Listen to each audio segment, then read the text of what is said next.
ये कहानी है रवि की। रवि एक मिल में काम करता था। 5 सालों से वो शहर की एक मिल में मजदूरी किया करता था। हेलो।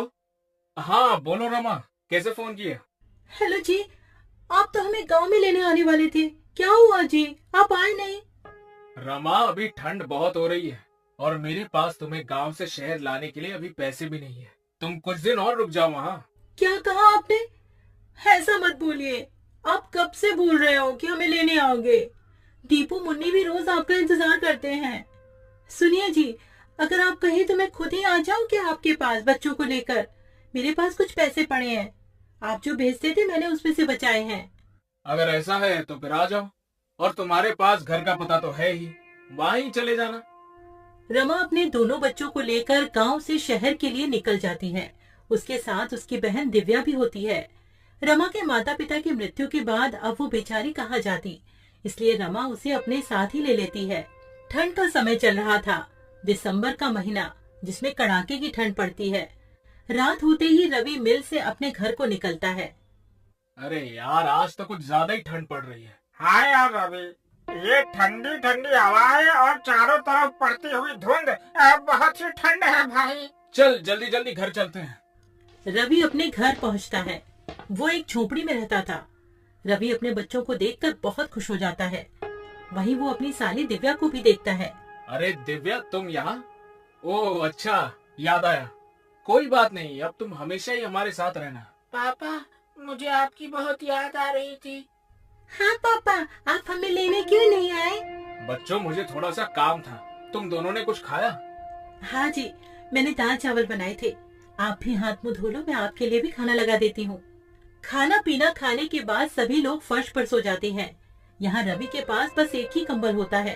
अब पांचों लोग नींद में उस कंबल को अपनी अपनी तरफ खींचते हैं। एक तरफ रमा और रवि लेटे हुए थे, दूसरी तरफ दोनों बच्चे और दिव्या लेटी हुई थी। रमा को ठंड लग रही होती है तो वो सारा कंबल अपनी ओर खींच लेती है। ठंड तो उस समय सबको लग रही होती है, ठंड जो इतनी कड़ाके की पड़ रही होती है।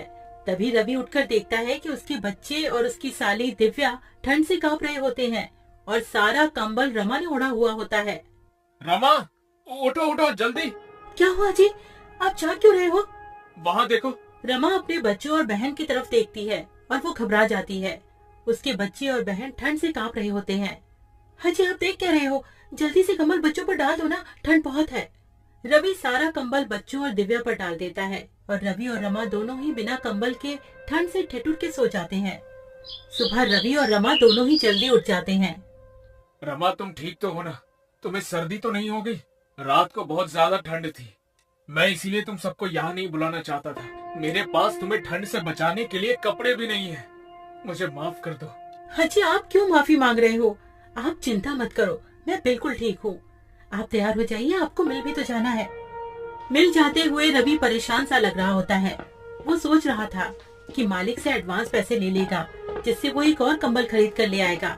लेकिन जब वो मिल जाकर देखता है तो मिल में जोरों की आग लगी हुई होती है।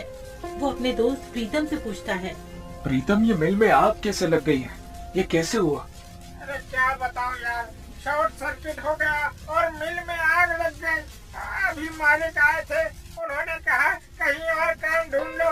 मेरे पास इतना पैसा नहीं है कि मैं दोबारा काम शुरू कर पाऊं। रवि प्रीतम से ऐसा सुनकर और निराश हो जाता है और सोच पे पड़ जाता है कि अब तो वो इतनी जल्दी कंबल कहाँ से लाएगा। ना काम है और ना ही पैसे। प्रीतम, अब हम क्या करेंगे? क्या काम करेंगे? देख भाई, मेरे पास कुछ पैसे हैं जिनसे मैं एक छोटी सी चाय की दुकान खोलूंगा। मेरे पास थोड़ी सी सेविंग्स है। तू बता, तू क्या करेगा? पता नहीं यार, मेरे पास तो पैसे भी नहीं है। जितने पैसे यहाँ से मिलते थे वो पैसे तो मैं अपने गांव भेज देता था। अब तो मेरे पास एक फूटी कौड़ी तक नहीं है। चल, मैं घर चलता हूँ, फिर मिलेंगे यहाँ। रवि घर आ जाता है। उसे देखकर रमा समझ जाती है कि कुछ तो बात हुई है। रमा अभी तो कुछ नहीं कहती है। जब बच्ची और बहन खाना खा के सो जाते हैं तब रमा कहती है, क्या हुआ जी, जब से आए हो आप परेशान लग रहे हो, क्या बात है, बताओ ना मुझे। रवि रमा को सारी बात बता देता है। रमा भी रवि को ऐसे उदास देखकर खुद भी उदास हो जाती है और कहती है, हाजी आप इतना परेशान क्यों हो रहे हो? सब ठीक हो जाएगा, भगवान पर भरोसा रखो। मेरे पास कुछ पैसे बचे हैं, उनसे आप थोड़ी सी रुई और कपड़ा ला देना। मैं उससे एक रजाई बना लूंगी, उसके बाद आप काम ढूंढने चले जाना। सुबह होते ही रवि रमा को रुई और कपड़ा देकर वहाँ से चला जाता है और रमा रुई को कपड़े में भरकर रजाई की तरह सिल रही होती है। तभी दीदी क्या हुआ, सब ठीक तो है ना? जब से हम यहाँ आए हैं जीजा जी कुछ दुखी से रहते हैं, क्या उसकी वजह मैं हूँ? अरे दिव्या तू पागल है क्या? ऐसा कुछ भी नहीं है। तू तो जानती है ना तेरे जीजा जी तो ऐसे नहीं है जैसा तू सोच रही है। वो तो उनकी मिल में आग लग गई है, वो इसीलिए परेशान है। तू ज्यादा अपना दिमाग मत चला। हाँ जाकर अब अपना काम कर। रमा एक सुंदर सी रजाई बना देती है। उधर रवि पूरे दिन यहाँ वहाँ काम ढूंढता है पर उसे कोई काम नहीं मिलता है। वो निराश होकर घर आ जाता है। रवि घर आकर देखता है रमा ने एक सुंदर सी रजाई बना ली होती है। अरे वाह रमा, तुमने तो बहुत ही सुंदर रजाई बनाई है। अरे तुम तो बहुत ही अच्छी रजाई बनाती हो। जी, वो गांव में खाली समय में मैंने रजाई बनाना सीख लिया था। आप बताइए कहीं काम मिला क्या आपको? नहीं रमा, बहुत ढूंढा पर कहीं कोई काम नहीं मिला। कल फिर जाऊंगा, देखते हैं कहीं कुछ न कुछ काम मिल ही जाएगा। रमा बच्चों को नई रजाई में सुला देती है और खुद दोनों मियाँ बीवी पुराने कंबल में सो जाते हैं। अगले दिन रवि का दोस्त प्रीतम रवि का हाल पूछने उसके घर आया हुआ होता है। तभी अरे वाह रवि, ये रजाई तो बहुत अच्छी है, कहाँ से लाए हो? अरे प्रीतम, मैं ये कहीं से लाया नहीं हूँ। ये रजाई तो तेरी भाभी ने बनाई है। क्या कह रहे हो? ये रजाई भाभी ने बनाई है? भाई ये तो बिल्कुल वैसी ही रजाई है जो दुकानों में मिलती है। अरे वाह भाभी जी, आप तो बहुत ही बड़ी कलाकार हैं। अरे तू वो सब छोड़, ये बता तेरी चाय की दुकान का क्या हुआ? हाँ भाई, मैं इसीलिए तो आया हूँ। मैंने हाईवे पर एक चाय का स्टॉल खोला है। तू बता तेरा क्या हुआ, कहीं पर काम मिला कि नहीं? नहीं भाई, अभी तो मुझे कहीं भी कोई काम नहीं मिला। मिल जाएगा, वैसे भी मैं ढूंढ तो रहा ही हूँ। अच्छा, आप भाभी एक रजाई मेरे लिए भी बना देना, मुझे ये रजाई बहुत पसंद आई है। जी भाई साहब, मैं आपके लिए भी एक ऐसी ही रजाई बना दूंगी, आप ले जाना। अच्छा रवि, तुम एक काम क्यों नहीं करते हो? क्यों ना तुम रजाई बेचना शुरू कर दो। भाभी जी बहुत अच्छी रजाई बनाती है, लोग खूब खरीदेंगे ऐसी रजाई। तुम बोल तो ठीक ही रही हो, अभी तो मेरे पास कोई और काम नहीं है और ठंड भी बहुत पड़ रही है। चलो ऐसा ही करके देखता हूँ कुछ दिन। पर प्रीतम, मैं ये रजाई बेचूंगा कहाँ? हाईवे पर मेरे चाय के स्टॉल के पास तुम भी रजाई बेच सकते हो। पर प्रीतम, एक और दिक्कत है, मेरे पास पैसे भी नहीं है सामान लाने के लिए।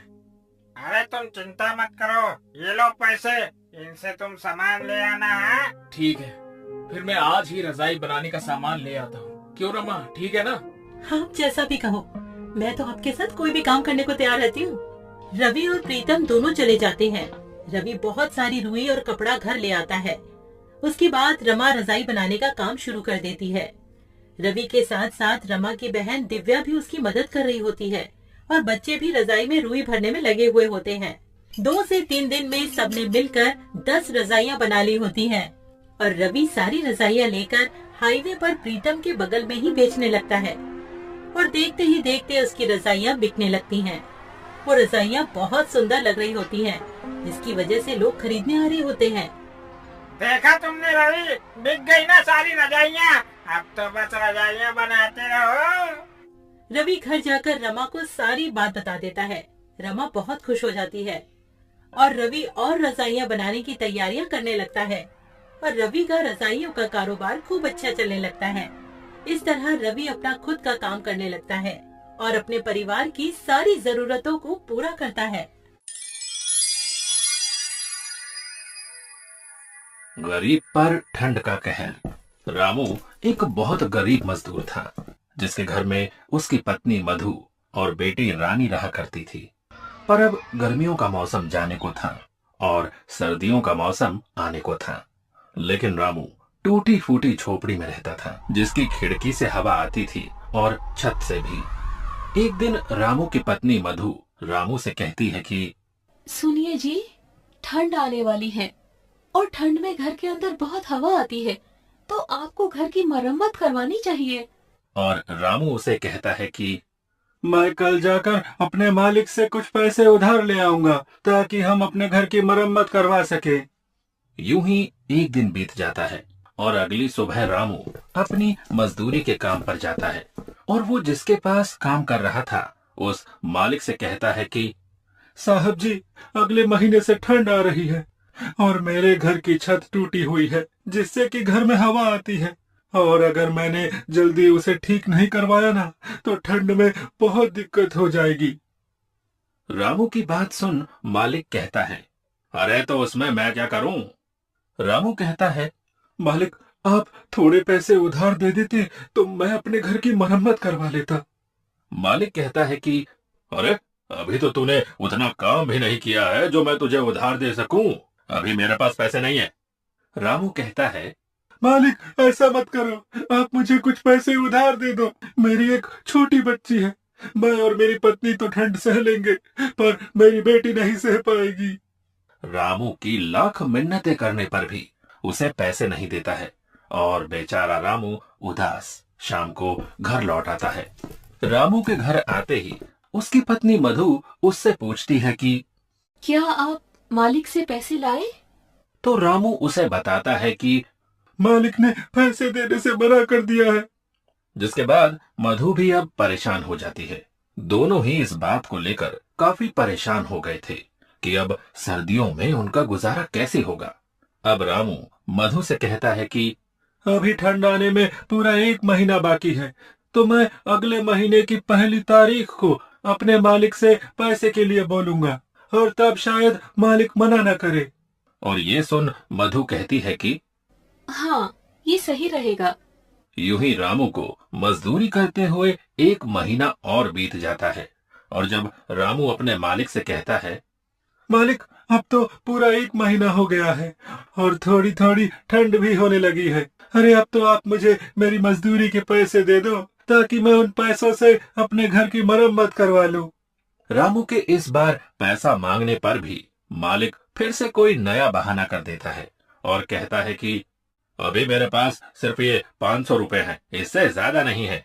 500 रुपए देखकर रामू कहता है कि मालिक मैंने तो इस महीने एक भी छुट्टी नहीं की, उस हिसाब से तो मेरे ज्यादा पैसे बनते हैं। लेकिन मालिक उसे अपनी बातों में फंसा देता है और रामू के ज्यादा बहस करने पर उसे काम से धक्के मारकर निकाल देता है। रामू कम पैसे मिलने और काम से निकाले जाने के बाद बहुत परेशान हो जाता है। उसे समझ नहीं आता कि आगे वो क्या करे। यूं ही सोचते सोचते वो अपने घर पहुंच जाता है, जिसे यूं निराश देख मधु कहती है, क्या हुआ, आप पैसे नहीं लाए क्या? रामू मधु को बताता है कि अरे इस बार भी मालिक ने पूरे पैसे नहीं दिए और तो और मुझे काम से भी निकाल दिया है। ये बात सुनकर मधु चिंता में पड़ जाती है और कहती है कि अब घर कैसे चलेगा और ठंड में हमारा क्या होगा? रामू कहता है, तुम चिंता मत करो, मैं कहीं काम ढूंढता हूँ। इतना कहकर वो उन पैसों से घर में राशन भरवाता है और अब उसके पास पैसे खत्म हो गए थे। कुछ दिनों तक रामू यहाँ वहाँ काम की तलाश में भटकता है पर उसे कहीं काम नहीं मिलता। वहीं दूसरी ओर अब ठंड भी धीरे धीरे बढ़ने लगी थी और रात के समय रामू के घर में ठंडी हवा खिड़की और छत से आनी शुरू हो गई थी। ठंडी हवा की वजह से अब रामू, उसकी पत्नी और उसकी बेटी पूरी रात ठंड में कांपते रहे। उनके पास एक ही कंबल था, अब उसमें भी ठंड नहीं रुकती थी। एक रात बहुत ठंड पड़ रही थी और तेज ठंडी हवाएं चल रही थी, जिसकी वजह से रामू की बेटी रानी को तेज बुखार हो जाता है और मधु रामू से कहती है, देखिए जी, रानी को बहुत तेज बुखार हो रहा है, वो पूरी तरह तप रही है। रामू कहता है कि अरे मेरे पास तो एक पैसा तक नहीं है, हम रानी को डॉक्टर के पास कैसे लेकर जाएंगे? मधु कहती है, कुछ तो करना होगा, वरना रानी की तबीयत रात में और बिगड़ जाएगी। देखिए ना, कुछ तो कीजिए। वो रोने लगती है। दूसरी ओर रानी ठंड से कांप रही थी। रामू को कुछ समझ नहीं आ रहा था कि अब वो क्या करे। अब रामू रानी को अपनी गोद में उठाता है और हॉस्पिटल की ओर निकल जाता है। मधु भी उसके पीछे पीछे चल पड़ती है। बहुत दूर तक पैदल चलते चलते दोनों थक जाते हैं और रामू रानी को लेकर एक पेड़ के पास बैठ जाता है और रोने लगता है।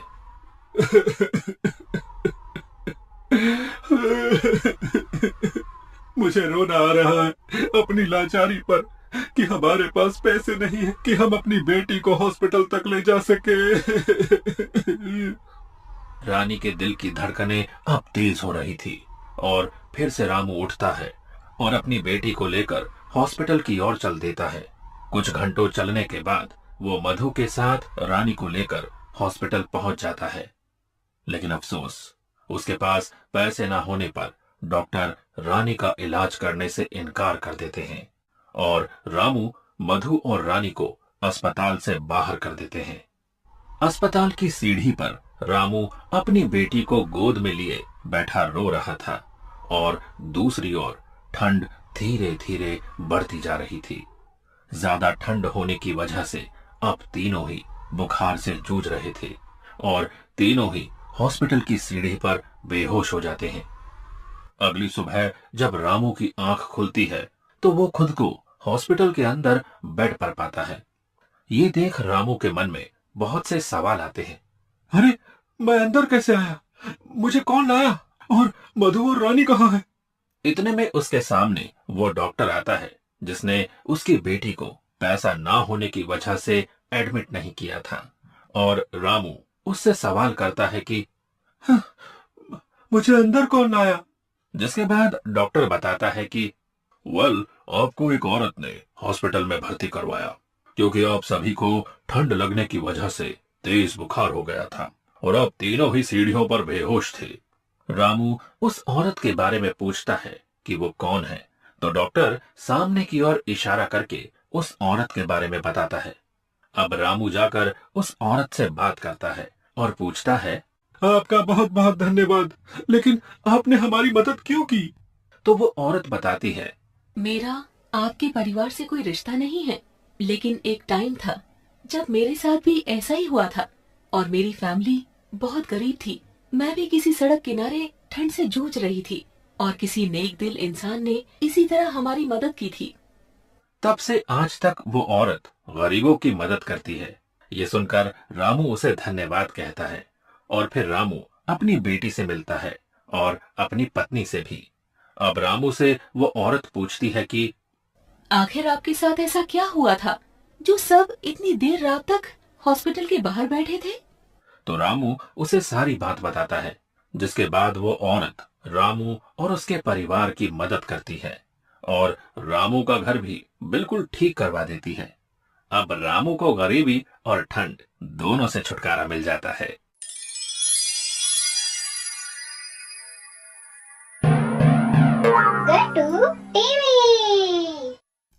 गांव के बीचों बीच एक बड़ा सा घर होता है जहां एक परिवार रहा करता था जिसमें श्यामू और सीमा रहा करते थे। श्यामू के घर में उसके माता पिता और उसका बड़ा भाई भी अपनी पत्नी के साथ रहा करते थे। श्यामू का बड़ा भाई राजीव शहर की एक बड़ी कंपनी में काम किया करता था, इसलिए उसका रहन सहन भी वैसा ही होता है। वहीं दूसरी तरफ श्यामू बिल्कुल सिंपल स्वभाव का होता है जो गरीबी में ही अपना गुजर बसर किया करता था। श्यामू की पत्नी सीमा श्यामू का हर कदम पर साथ दिया करती थी। उन दोनों की जिंदगी गरीबी में भी खुशी से बीत रही होती है। श्यामू के माता पिता को गरीबी से चिढ़ होती है। उन्हें तो अमीरों वाली जिंदगी ही अच्छी लगती है और वो अमीरों की तरह ही अपना जीवन जीते हैं। एक दिन उनका बड़ा बेटा अपने माता पिता और सबके लिए बहुत सारे गिफ्ट लेकर आता है। माँ, बाबूजी, देखिए मैं आप दोनों के लिए अच्छे कपड़े लेकर आया हूँ। अरे वाह बेटा, इस घर में सिर्फ तू ही है जो हमारा इतना ध्यान रखता है। श्यामू को तो हमारी कोई चिंता ही नहीं है। ना तो उसने कोई पढ़ाई की और ना कोई अच्छी नौकरी करता है। ये तो बस मजदूर बनकर ही रह गया है। श्यामू अपने पिता के ताने चुपचाप सिर झुकाकर सुनता रहता है और करता भी क्या बेचारा। पर उसकी पत्नी सीमा से नहीं सुना गया। वो बोलती है, बाबूजी, ये पूरे दिन तो खेत में मेहनत करते ही हैं। अगर आप अपने बेटे को हौसला नहीं देंगे तो वो कैसे तरक्की करेंगे? जब माता पिता ही ऐसे ताने मारेंगे तो बाहर वाले तो बोलेंगे ही ना। आपको अपने बेटे को सपोर्ट करना चाहिए। अब तो सिखाएगी माँ बाबूजी को क्या करना चाहिए और क्या नहीं। वो हमसे बड़े हैं, उन्हें सब पता है, समझी? सीमा कुछ बोल पाती इससे पहले ही श्यामू ने इशारे से उसे मना कर दिया। हाँ, सीमा भाभी सही कह रही हैं। माता पिता तो हमेशा अपने बच्चों की भले ही बात करते हैं। अरे बाबूजी, आप इन दोनों को छोड़ो। आप ये नए कपड़े तो पहन कर देखो, आप पर कैसे लगते हैं। इसी तरह दिन बीतते रहते हैं। श्यामू पूरे दिन मेहनत करता है, पर ना तो उसके माता पिता कुछ उसकी मदद करते हैं और ना ही उसका बड़ा भाई, बल्कि उसे हर बात पे कुछ ना कुछ सुनाया करते हैं। राजीव शहर से पैसे कमा के लाता था, इसीलिए उसकी बहुत तारीफ हुआ करती थी। एक दिन की बात है। श्यामू, ये मैं क्या सुन रहा हूँ? तुमने चोरी की है। देख तेरा बड़ा भाई कितने गुस्से में है। चोरी? कैसी चोरी? मैंने कोई चोरी नहीं की। देख श्याम, तू झूठ मत बोल। पहले ही लोग तुझे नकारा बोलकर बाबूजी को ताने मारते हैं, और अब तू चोरी भी करने लगा। तूने मेरे पर्स में से पैसे क्यों निकाले? बहुत हो गया श्याम, अब तू चोरी भी करने लगा। मुझे तुझसे ऐसी उम्मीद नहीं थी। अब बस बहुत हुआ। अब तू उस घर से चला जा और बाहर रहकर अपना जीवन बिता। इस घर में तेरे लिए कोई जगह नहीं है। क्या है यहाँ से? सही कहा आपने श्यामू बेटा, तूने हमारा बहुत नाम खराब किया है। वो तो तेरे बड़े भाई राजीव ने हमारी इज्जत बचा रखी है। उसने घर का बड़ा लड़का होने का फर्ज निभाया है, पर तूने तो आज तक हमारा सर झुकाया ही है। बस अब तुम अपना रास्ता अलग बना लो। यहाँ तुम दोनों की अब कोई जरूरत नहीं है। अपने माता पिता से ऐसी बातें सुनकर श्यामू और सीमा का दिल टूट जाता है। वो जानते थे कि उनके पास और कहीं कोई ठिकाना नहीं है, लेकिन फिर भी वो अपने माता पिता की बात मानकर घर छोड़ने का फैसला कर लेते हैं। माँ, बाबूजी, आप लोग मेरे भले के लिए ही ये सब कर रहे होंगे। अपने माता पिता की आज्ञा मानना मेरा फर्ज है। चलो सीमा, चलते हैं। दोनों घर से निकल जाते हैं। श्यामू और सीमा गांव से बाहर एक टूटी फूटी झोपड़ी किराए पर लेकर रहने लगते हैं। अब उनके पास खाने पीने के लिए भी बहुत कम सामान होता है। देखा जी आपने, अपना तीर सीधा जाकर निशाने पे लगा है। अब वो नकारा श्यामू हमारे रास्ते से हट गया, समझो। सही कहा तुमने, बस बाबूजी को पता मत चलने देना। वहीं दूसरी तरफ श्यामू उदास बैठा होता है। तब सीमा श्यामू से कहती है, आप चिंता क्यों करते हो जी? हम दोनों फिर से खूब मेहनत करेंगे और फिर से अपनी नई जिंदगी बनाएंगे और अपने सपने पूरे करेंगे। तुम ठीक कहती हो सीमा। मेहनत और ईमानदारी से एक दिन हमें जरूर कामयाबी मिलेगी। फिर क्या था, रामू दिन रात मेहनत करने लगता है। कभी खेतों में मजदूरी करता तो कभी लकड़ियां काटा करता है। सीमा भी पास की एक महिला के साथ सिलाई का काम सीखने लगती है। दोनों की जिंदगी मुश्किलों से भरी पड़ी होती है, पर वो हार नहीं मानते हैं। भाभी, मेरे पति बाहर मेहनत करते हैं, मेरा भी तो फर्ज बनता है ना कि मैं भी उनकी मदद करूं। क्या आप मुझे भी सिलाई कढ़ाई का काम सिखा सकती हो? अरे क्यों नहीं सीमा, आजकल की लड़कियां तो अपने गरीब पति को छोड़कर ही भाग जाती हैं। वही तू है कि अपने पति का साथ देना चाहती है। तू चिंता मत कर, मैं तुझे सब कुछ सिखा दूंगी। कुछ ही दिनों में सुमन सिलाई कढ़ाई का सारा काम सीख जाती है और अब उसके पास सिलाई के बहुत सारे काम भी आने लगते हैं। अगर आप सही समझो तो कुछ पैसे मैं इकट्ठा करती हूँ, कुछ आप इकट्ठा करो और हम इस झोपड़ी के बाहर एक छोटी सी दुकान खोल लेते हैं। आप बाहर दुकान संभालना और मैं अंदर सिलाई का काम संभाल लूंगी। अरे वाह सीमा, ये तो बहुत ही अच्छा सुझाव है। मैं दिन रात मेहनत करके तुम्हारे लिए भी एक दुकान खोलूंगा।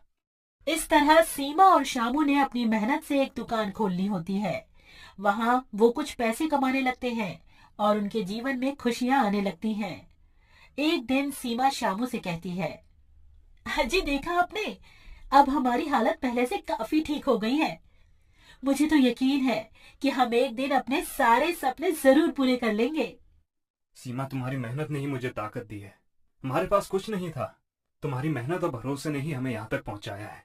इस तरह दोनों की मेहनत रंग लाती है और समय के साथ उन दोनों की दुकान धीरे धीरे बड़ी हो जाती है। उनकी दुकान की चर्चा गांव भर में होने लगती है। गांव में वो दोनों अपनी एक छोटी सी कुटिया बनाकर अपने नए घर में खुशी खुशी रहने लगते हैं। एक दिन दो महिलाएं सीमा से मिलने आती हैं और कहती हैं, अरे सीमा, तुम तो बहुत अच्छे कपड़े सिलती हो। लोग हमारे कपड़ों की बहुत तारीफ करते हैं। थैंक यू दीदी, आप हमारे कस्टमर हो। आप खुश रहो, हमें और क्या चाहिए। हमें तो तुम दोनों की जोड़ी बहुत अच्छी लगती है। तुम्हारा पति तो दुकान में दिन रात मेहनत करता ही है। तुम भी अपने पति के साथ कंधे से कंधा मिलाकर उसका साथ देती हो। ऐसी लड़की आजकल कहाँ मिलती है। बड़ा खुश नसीब है श्यामू कि उसे तुम्हारे जैसी पत्नी मिली। वहीं गांव में कुछ महीनों के बाद गांव में भाई का कारोबार धीरे धीरे डाउन होने लगता है। एक दिन राजीव की पत्नी उससे कहती है, अजय, इस परिवार की सारी जिम्मेदारी हमारे कंधों पर ही आ गई है। आपका कारोबार भी ठप हो गया है। अब आप अपने माता पिता से कह दो कि हम उनका बोझ अब और नहीं उठा सकते हैं। वो दोनों तो बस हमारे पैसों पर ऐश करते रहते हैं। आखिर उन्हें भी तो कुछ सोचना चाहिए। देखो सुलेखा, तुम बात तो बिल्कुल सही कह रही हो, लेकिन मैं अपने माँ बाप के साथ ये सब नहीं कर सकता हूँ। पर कम से कम उन्हें खुद तो सोचना चाहिए कि दिन रात हमारा खाना खाकर अच्छे अच्छे कपड़े पहनकर यहाँ दिन रात पड़े रहते हैं। उन्हें तो खुद इस घर से निकल जाना चाहिए। बेकार में हम पर बोझ बने हुए हैं। तभी बाहर राजीव के माता पिता चुपके से सारी बातें उनकी सुन लेते हैं और सोचते हैं कि उन्होंने शामू के साथ अन्याय किया था। उन्हें अपने फैसले पर पछतावा हो रहा होता है। हमसे बहुत बड़ी गलती हो गई जी। हमने अपने ही बेटे के साथ इतना बड़ा अन्याय किया, जो सच में अपनी ईमानदारी से हमारी जिंदगी को संवार रहा था। उसे हमने अपने घर से निकाल दिया। तुमने बिल्कुल सही कहा। हम राजू को कुछ भी बोल देते थे तो वो हमें उल्टा जवाब नहीं देता था, बस सर नीचे करके हमारी बातें सुनता रहता था। मेरे सारे तानों को मेरा बेटा सर झुका के सुनता रहता था। पर राजीव और उसकी बहू हमारे बारे में कितना बुरा सोचते हैं।